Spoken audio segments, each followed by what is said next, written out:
Olá, irmãos, graça e paz a todos. Bom, hoje estaremos falando aqui sobre o tema da última semana de Davi. Meditando nos textos, né, da palavra do Senhor aqui, em 1 Reis capítulo 1 e capítulo 2, eu pude visualizar na velhice de Davi, né, a última semana, né, os últimos 7 anos da grande tribulação. E é com esse pensamento que eu quero transmitir aos irmãos esse estudo de hoje. Lembrando apenas que esse estudo será o primeiro de dois. Primeiro eu vou falar sobre a última semana e depois eu vou estar falando sobre o reino milenar de Cristo. E com isso quero dizer que vou trazer para os irmãos aqui os dois personagens, Davi apontando para Jesus desde sua primeira vinda até o final da última semana, e Salomão como sendo o mesmo Jesus, agora vindo como Senhor para reinar durante 1000 anos, tá bom? É com esse pensamento em mente que eu quero gravar esses dois próximos, na verdade, esses dois estudos dos quais começo aqui agora, tá bom? Então vamos lá. Vamos ler primeiramente o texto de 1 Reis, capítulo 1, do versículo 1 ao 4, que diz assim, tá? Sendo, pois, o rei Davi já velho e entrado em dias, cobriram-no de vestes, porém ele não se aquecia. Então disseram-lhe os seus servos: busquem para o rei, nosso senhor, uma jovem, uma moça virgem, que esteja perante o rei e tenha cuidado dele e durma no seu seio, para que o rei, nosso senhor, aqueça-se. E buscaram por todos os termos de Israel uma moça formosa, e acharam a Abisag, sunamita, e a trouxeram ao rei. E era moça sobremaneira formosa, e tinha cuidado do rei, e o servia, porém o rei não a possuiu. Amém? Então nós temos aqui, na velhice do rei Davi, esse episódio em que Davi, ele já sendo velho, chegado de dias, ele não conseguia se aquecer, o seu corpo não conseguia ser aquecido, né? E aí então, o texto diz que alguém no reino, que não se diz quem é, manda dizer a Davi que se chame, né? Na verdade, manda dizer aos líderes ali, né, presentes, que se buscasse uma jovem bela, formosa, dentre todas as extremidades do reino de Israel. Ou seja, em todos os lugares em Israel, deveriam procurar uma jovem, a jovem mais bela que pudesse ser encontrada. Ela tinha que ser virgem, né? E para que ela então pudesse estar perante o rei, e ela, como diz aqui, né, pudesse dormir em seus seios, amém? Para que o rei pudesse ser aquecido. Então, buscaram esta jovem, encontraram esta jovem chamada Abisag, uma sunamita, não israelita de origem, né? Mas uma gentílica, uma jovem gentílica, e então ela esteve na presença do rei durante os seus últimos dias de vida para servi-lo e cuidar de Davi, né, deitando-se em seu seio a fim de aquecê-lo. Contudo, a palavra de Deus diz que ele não a possuiu. E quando nós olhamos para esse episódio, que vai estar sendo desenrolado aqui no capítulo 1 e no capítulo 2, olhando isso de forma profética e escatológica, nós conseguimos enxergar a última semana, porque nesse episódio todo, nós vamos ver aqui alguns outros personagens que vão nos apontar justamente para um cenário da última semana. Nós vemos que aqui, primeiramente, né, estamos vendo aqui a figura desta jovem virgem sunamita, aquecendo o corpo de Davi durante a sua velhice, e nós podemos observar aqui de forma profética, escatológica, esta jovem apontando para a igreja do tempo do fim, uma igreja que estaria vamos dizer assim, mantendo acesa as 7 tochas da menorá, mantendo acesa a fé cristã dos últimos dias, não é? E Davi aqui aponta para Jesus, não é? Para o cristianismo verdadeiro, que estaria no tempo do fim, com suas chamas, não é? Quase que se apagando, né? E então, para que não se apagasse a chama desse cristianismo, né, deste verdadeiro cristianismo, não o cristianismo como religião, como dogma, como doutrina de homens, mas o cristianismo bíblico, né, seria mantido as suas lâmpadas acesas por meio desta jovem, né, sunamita, que aponta para a igreja dos remanescentes do tempo do fim. Então, o Senhor está de uma forma profética querendo nos revelar que nesse tempo do fim o Senhor ainda teria uma igreja, né, formada por um remanescente fiel que estaria mantendo essa fé genuína acesa. Tá bom, irmãos? Então é isso que eu consigo enxergar. E detalhe é que esta jovem não era uma jovem qualquer, ela era uma jovem muito bela, formosa, era a mais linda de todo o Israel. Embora ela não fosse propriamente natural de Israel, mas ela estava habitando entre o povo de Israel, de modo que certamente ela deveria fazer parte da nação, né? Sua família certamente já faria parte da nação de Israel. E o detalhe aqui é que, sendo ela uma gentílica, e justamente ela vai executar esse papel, né, apontando para a igreja do tempo do fim, tendo uma característica de gentílica, né, na sua grande maioria. Nós que conhecemos o tema das duas casas de Israel, nós já sabemos que o Israel espiritual da nova aliança ele é formado por judeus e gentios que creem em Jesus, que creem em Yeshua, que Deus não rejeitou o povo de Israel por completo, antes preservou um remanescente, conforme a eleição, dos quais os 12 apóstolos e o apóstolo Paulo faziam parte. Então, através desses 12 apóstolos, né, e do apóstolo Paulo, o Senhor ele dá reinício a um Israel que tem, a princípio, judeus naturais, mas em sua grande maioria, com o passar do tempo, teria em sua grande maioria fiéis gentios, né, que procederiam das nações dos 4 cantos da terra. Amém?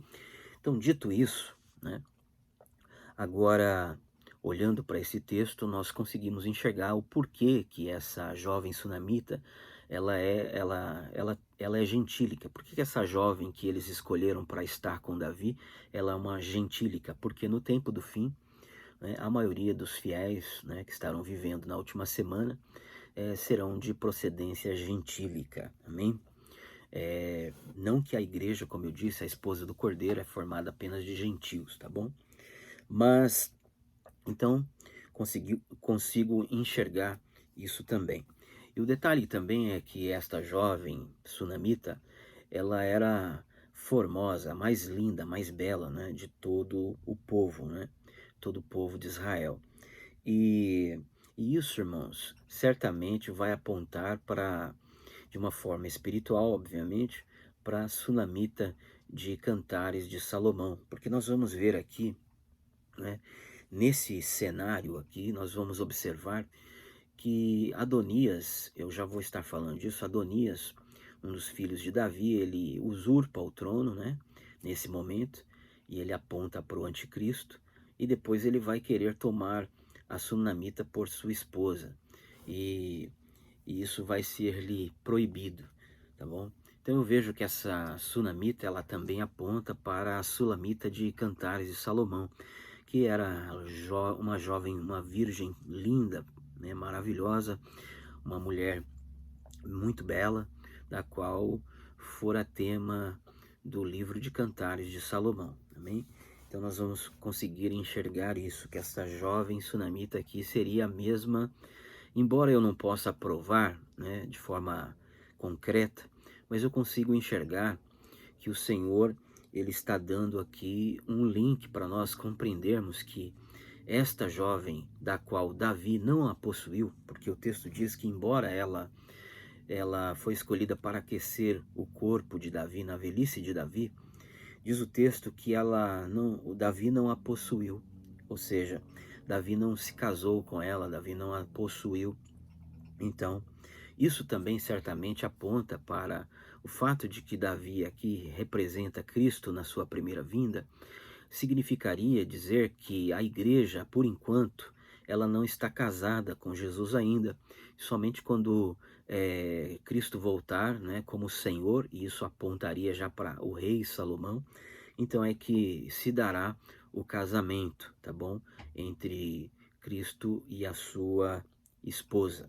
Então, até dentro desse raciocínio também nós conseguimos compreender isso, tá bom? Então, a jovem sunamita, ela era uma jovem virgem, né, que era muito bela, muito formosa e que fora escolhida para exercer este papel. E ela, detalhe, o texto está dizendo aqui que ela reclinava a sua cabeça, ela deitava no seio de Davi. Isso, trazendo para uma linguagem espiritual, a gente consegue observar uma coisa. É que João fala no capítulo 1 do seu evangelho, eu não me lembro se é o verso 17 ou 18, ele diz que o unigênito do Pai reclinava-se no seio do Pai. Então Jesus também, ele reclinava no seio do Pai. E é por isso que João, inclusive, vai ter também esse mesmo proceder. A gente vai observar que ele, falando acerca dele mesmo, diz que ele era o discípulo amado, qual reclinava sua cabeça no seio de Jesus. Nós vemos isso em João capítulo 13, quando eles estando ali na última ceia, João estava com sua cabeça reclinada no seio de Jesus. E por causa disso ele ouviu, né, o significado do que seria Jesus ter dito para aquele que come desse bocado que eu molho aqui, desse pedaço de pão que eu molho nesse cálice, esse é o que vai me trair. E Jesus disse somente para João, que estava muito mais próximo dele, o que seria isso, né?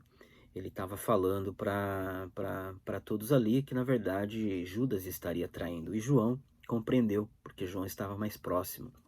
Isso, irmãos, significa dizer que esta igreja aqui, esta mulher, essa jovem, melhor dizendo, aponta para a igreja do tempo do fim, que estaria mais próxima, a igreja dos remanescentes, que estaria mais próxima de Jesus, ao ponto de manter acesa a chama do evangelho, né, genuíno, bem como estar reclinada no seio de Cristo, a fim de ter mais intimidade com Ele, a fim de estar ouvindo mais as palavras de vida eterna e tendo mais discernimento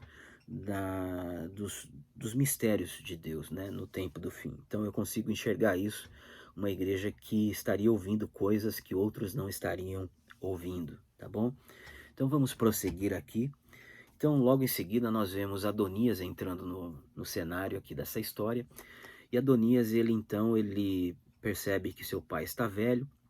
E aí, então, ele vai e decide tomar o reino, né? Ele convoca Abiatar, o sumo sacerdote, e chama também a Joabe, o general do exército do rei Davi. E então eles vão ali para a fonte de Rogel, né? E ali consagram a Adonias como rei.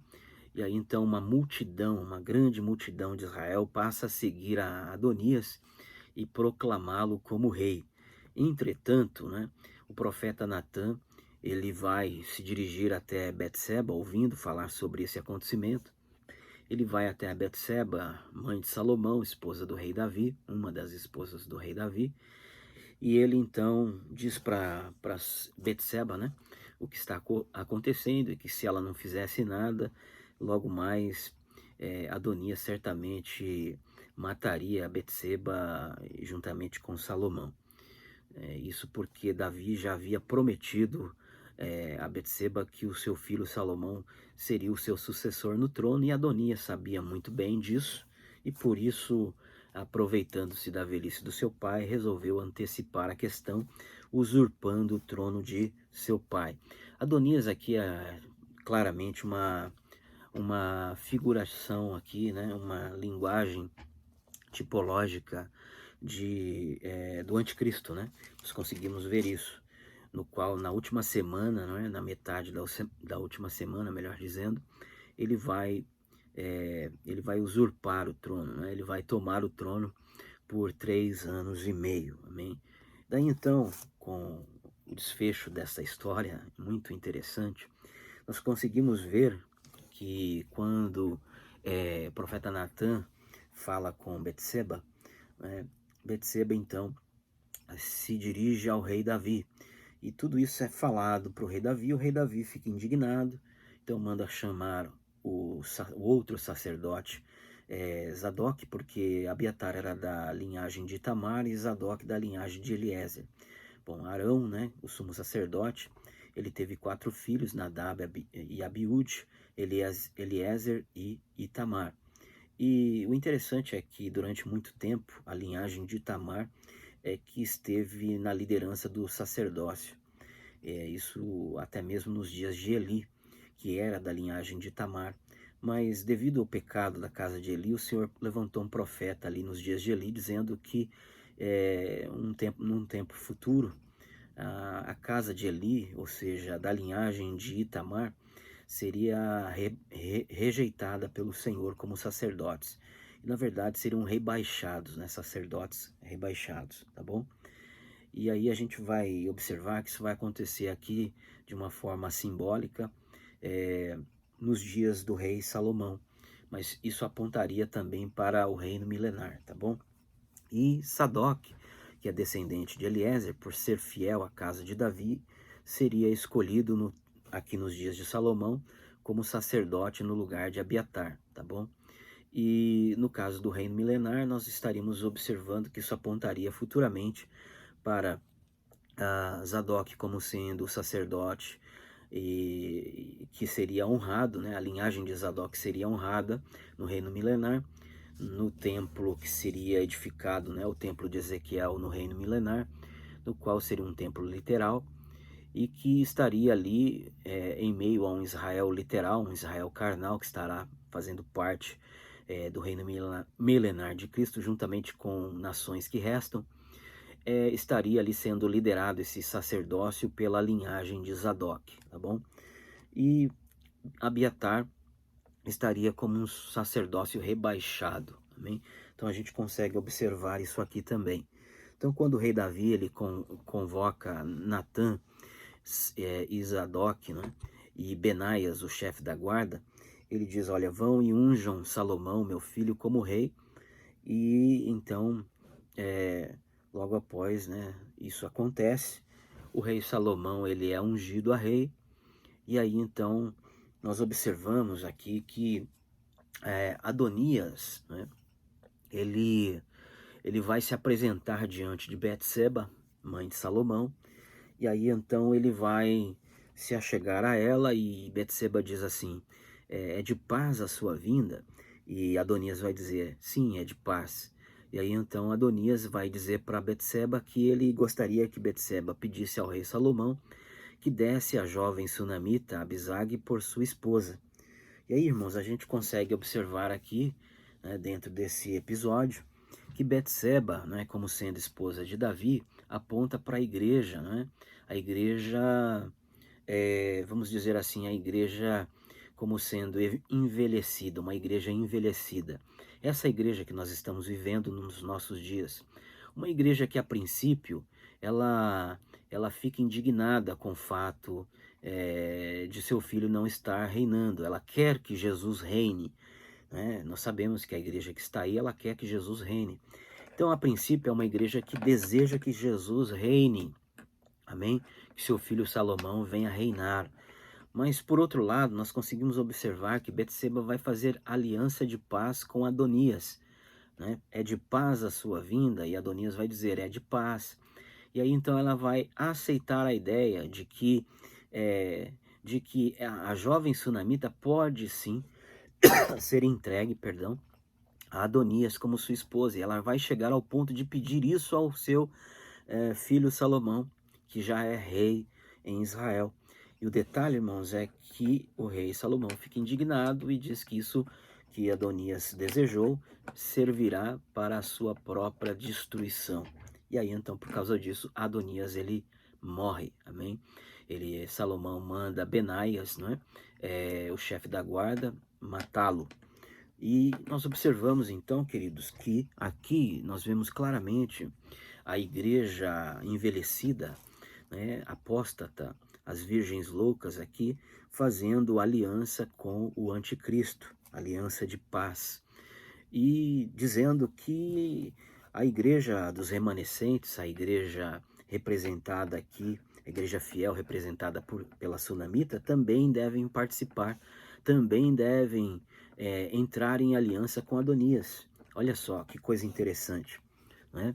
E aí então isso não procede, obviamente, por quê? Porque a igreja verdadeira, a igreja dos remanescentes fiéis, não vai fazer aliança de paz com o anticristo, então isso não vai proceder, tá bom? E aí vamos prosseguir avante e vamos observar que então, quando Salomão já está reinando, ele vai matar Adonias, ou seja, Jesus vai destruir o anticristo, e logo em seguida também ele vai tratar com Abiatar, que são os apóstatas, né, que vão seguir o anticristo na sua rebelião, né? Então, Abiatar aqui representa aqueles que se apostatam da fé, a linhagem sacerdotal dentro do Israel carnal, literal, né? Não do Israel espiritual. Fala desse sacerdócio rebaixado do templo de Ezequiel no reino milenar de Cristo. E aí, então, é interessante que vai dizer aqui assim, no capítulo de número 1 de 1 Reis, o verso 32 em diante, disse o rei Davi, chamai-me Zadok, o sacerdote, e a Natã. Não, na verdade não é esse texto, é 1 Reis, capítulo 2, versículo 26 e 27. E diz assim, e a Abiatar, sacerdote, disse o rei Salomão, para Anatote vai para os teus campos, porque és homem digno de morte. Porém hoje te não matarei, porquanto levaste a arca do Senhor Jeová diante de Davi, meu pai. E porquanto foste aflito em tudo quanto meu pai foi aflito. Lançou, pois, Salomão fora a Abiatar, para que não fosse sacerdote do Senhor, para cumprir as palavras do Senhor que tinha sido ditas sobre a casa de Eli em Siló. Então veja que aqui está sendo dito que realmente o que está acontecendo com Abiatar é cumprimento profético, né? Inclusive o nome Anatote aqui no hebraico significa resposta de oração. Então realmente Deus está cumprindo a sua palavra e está dizendo, olha, Abiatar, você vai para Anatote, você vai lá para a tua terra, nas terras de Benjamim, né? E você fica por lá, porque você é digno de morte, mas eu não vou te matar. E então você não vai ser mais sacerdote. Então perceba, irmãos, que ele está sendo destituído do seu cargo de sacerdote. E agora o Senhor diz que isso é para se cumprir as palavras do profeta que foi falado para a casa de Eli, nos dias de Eli, né, do pecado dos filhos de Eli, Ofni e Finéias, tá bom, irmãos? De que o Senhor faria isso, de que o Senhor rebaixaria o sacerdócio da casa de Eli, tá bom? No caso da linhagem de Itamar.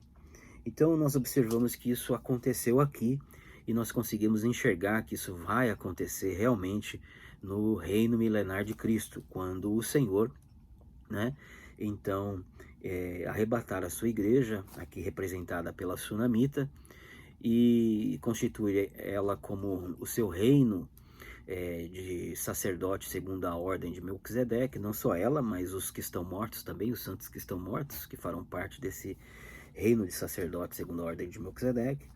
Daí, na sequência, o Senhor, então, ele vai separar a Zadok como sacerdote do Israel carnal, literal, que vai estar aqui na terra, amém? Durante o reino milenar, em meio às nações que restam, tá bom?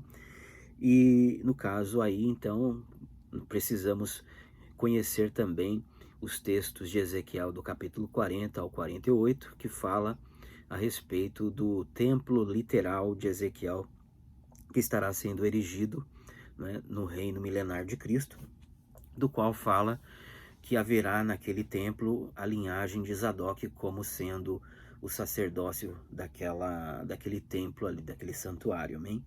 E lá também vai falar a respeito do sacerdócio rebaixado,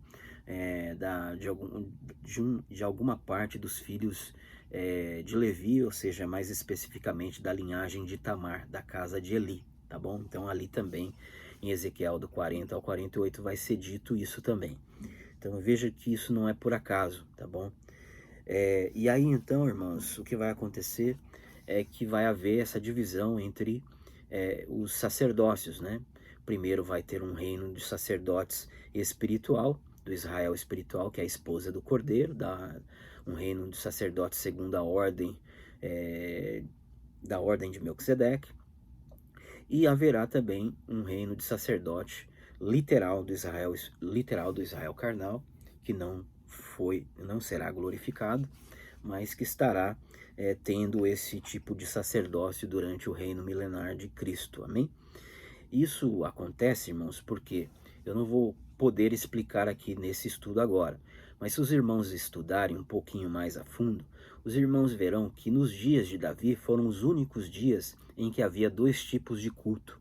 Então Davi aponta para, nesse sentido aqui, esses dois tipos de culto aponta para o reino milenar, tá bom?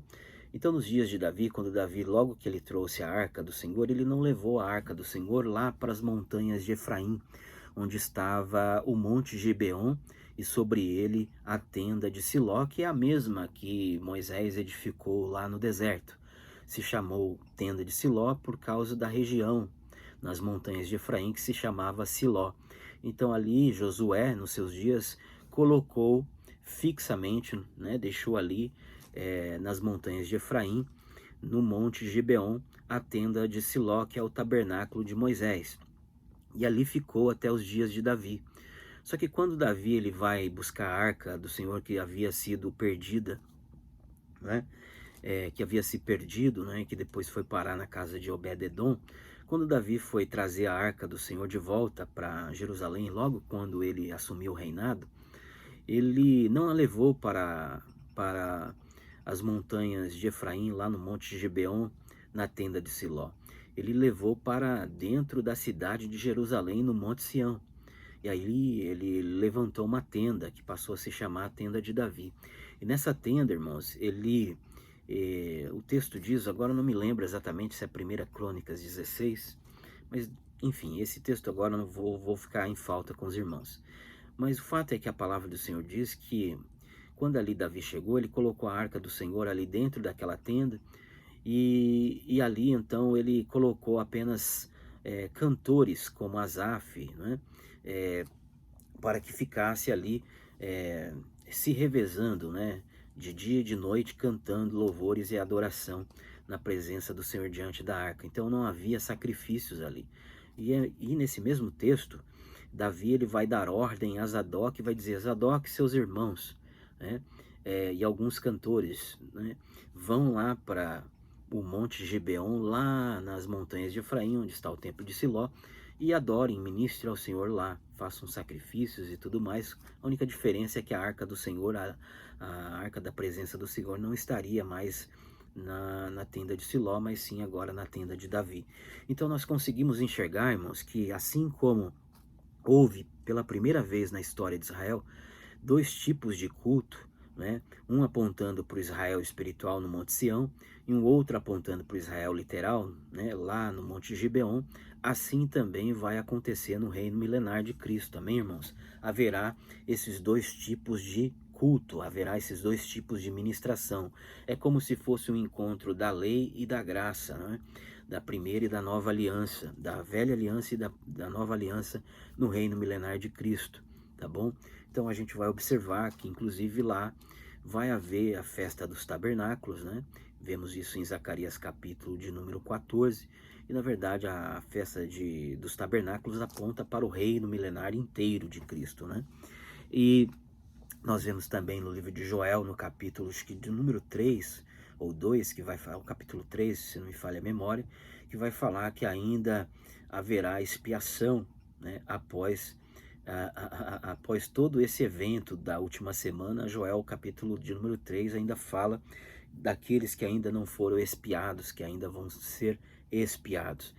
Agora, é claro que nós entendemos que tudo que vai acontecer no reino milenar de Cristo, né, aponta para o sacrifício de Cristo na cruz, que já está feito. Nota, irmãos, que são 7 festas, tá? Então, o reino milenar de Cristo é o cumprimento da última das 7 festas. Essas 7 festas anuais agora têm que ter o seu cumprimento literal, né? Já tivemos a Páscoa, Cristo morreu. Tivemos os pães asmos, Cristo foi sepultado no batismo da sua morte.